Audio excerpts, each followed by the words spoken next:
Hello and welcome to Practice Notes. So I want to talk about hiding, and there's a little bit of irony here because the last episode of Practice Notes was all about showing up, and then I didn't do an episode for 2 weeks. I got super busy. I've got two young twins, toddlers. I've got a whole bunch of stuff that I'm kind of rebuilding my life after. If I'm honest, everything's still a little bit chaotic right now. It's hard to kind of really stick with plans. To some extent, I'm kind of stuck in this loop of coming up with a plan, making a commitment, following through on that commitment for a certain amount of time, and then realizing that I'm not actually fully set up to really follow through on that commitment. I realized after that video that showing up is really important, but then sometimes hiding is actually really important. So I wanted to talk about hiding. It has been an important part of my creative process, but it's also kind of how I am as well. The creative life kind of unfolds between lots of polarities. It's actually quite rare that you get people, anyone who is like really extremely one type of thing. And certainly I realized that I kind of, my creative life proceeds in this sort of cycle of showing up and hiding, or activity and more sort of receptivity. And I mean, there are many other polarities. Well, certainly I've found it quite useful for me as a kind of bellwether or litmus test as to where I'm at, to kind of understand where I'm at in any given polarity. The one I'm talking about this time is between showing up and hiding, and then also understanding how, each of those polarities, when you spend time showing up, you then kind of create the conditions to then both have the space to go and hide for a bit, and then also you kind of create the need to go and hide for a bit. Going on tour is a really good example of this. It's a long time since I've done a live show. I've actually got my first live show coming up in a few weeks' time, which is a whole other thing. Maybe I'll do a video about that. We're going through sort of periods when you're on the road for months at a time. You're very exposed to people. You're meeting people all the time. Lots of new faces. You're getting your ideas out there, you're kind of building an audience, and you're also getting a felt sense of how your work is going down. And I think that, those periods are really informative. They kind of give you a really fertile soil for, when that tour ends. Hopefully you have space and you have time, and you also have the sort of inspiration and the sort of nutrients to then go away and hide for a bit and work on something. So there's that. There's kind of the rhythm that the outside world pulls you into as a creative person. And then you've got your own internal rhythms. Well, certainly what often happens for me is like case in point with setting up the commitment to do this show every week. And I fell over for 2 weeks in a row. Tender age of 46. I'm still fairly useless at predicting how my kind of inner rhythms will end up dictating how things actually unfold. For me, it's really important to kind of stay open to that. In some cases, it's also important to put your own personal rhythms aside for a bit. I think if you really become a slave to your own rhythms and you literally just do what the hell you want to do whenever the hell you want to do it, then you'll probably end up spinning your wheels quite a lot. Only you can feel out how to balance your internal rhythms with the rhythms of the world. But I do want to do a little bit of a dig into why do we hide? Or at least why do I hide? I'll just reflect about the reasons why I hide. I've been doing a lot of hiding over the past year and a half. That kind of started out with a health adventure and major surgery and being, medically out of the picture for a good 3 months, and then a whole bunch of other stuff happened. Loads of other stuff. There's a link to the video in the description of the whole story. But that was a root level kick from the universe.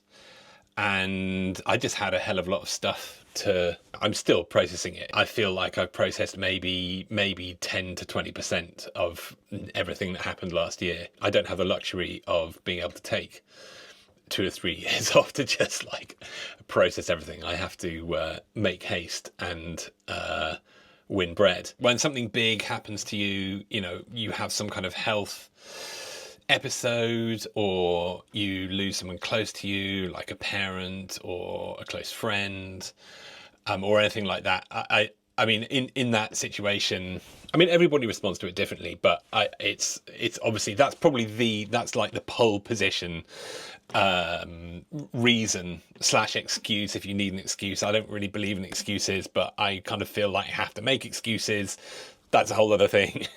But I think that's a primary reason for hiding, to process things, and like particularly in that situation, that's where you really need to put your inner rhythms before everything else. I mean, usually when something like that happens to you, it's such a big thing that it's completely outside of your previous experience. So it's something completely new to you, and you have to take a really intuitive approach to it.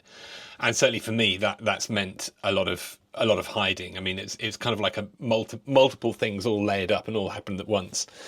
And I think most of the hiding I'm still doing now is processing trauma, I guess, or hiding from it, processing it at the right speed, I think, at the right rate. The second biggest reason to hide is when you just really want to get your head down, and when you've got a really clear idea of something that you've kind of got it in your grasp. You've got a sense of something you want to make, something you want to build, something you want to produce, or whatever it is. It's really, really important to slightly batten down the hatches in that scenario. When you have those moments of clarity, of vision about something that you want to build, at the time you have it, it feels incredibly real and powerful. That clarity and that vision will be around forever, and no one will ever knock it. And that is just it's just not the case.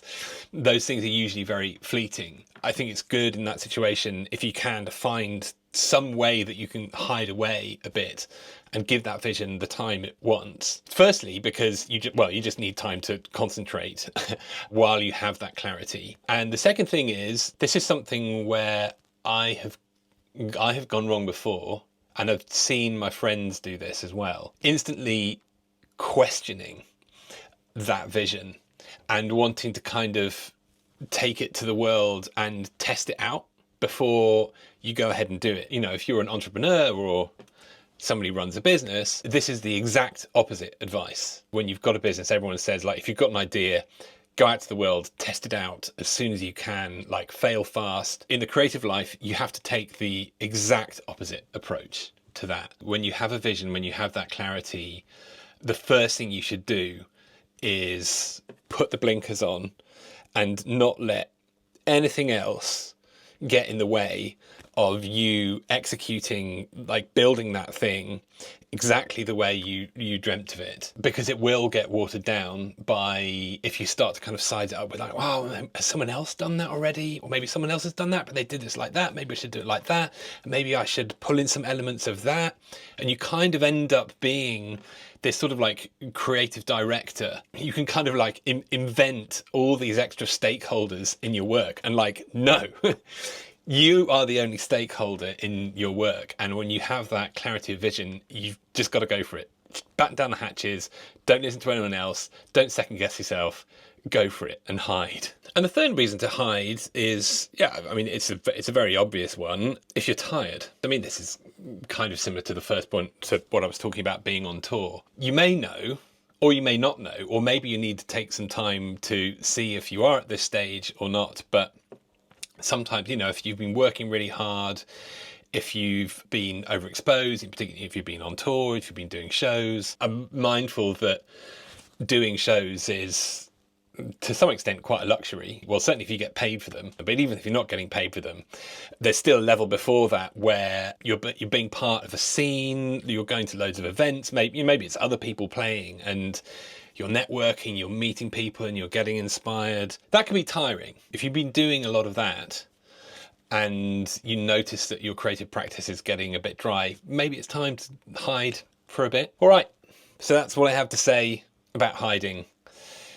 Hide when you need to, if you can. Show up when you think it might be better for you, if you can. And I will keep on trying to show up more regularly to doing episodes on this channel. I have a Patreon.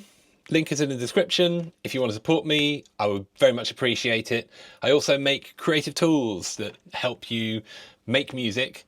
Those are also linked in the description. If you enjoyed this, please subscribe. Please like, it really helps. It will help motivate me as well, which is always really appreciated. So yeah, see you in the next one. Ciao for now.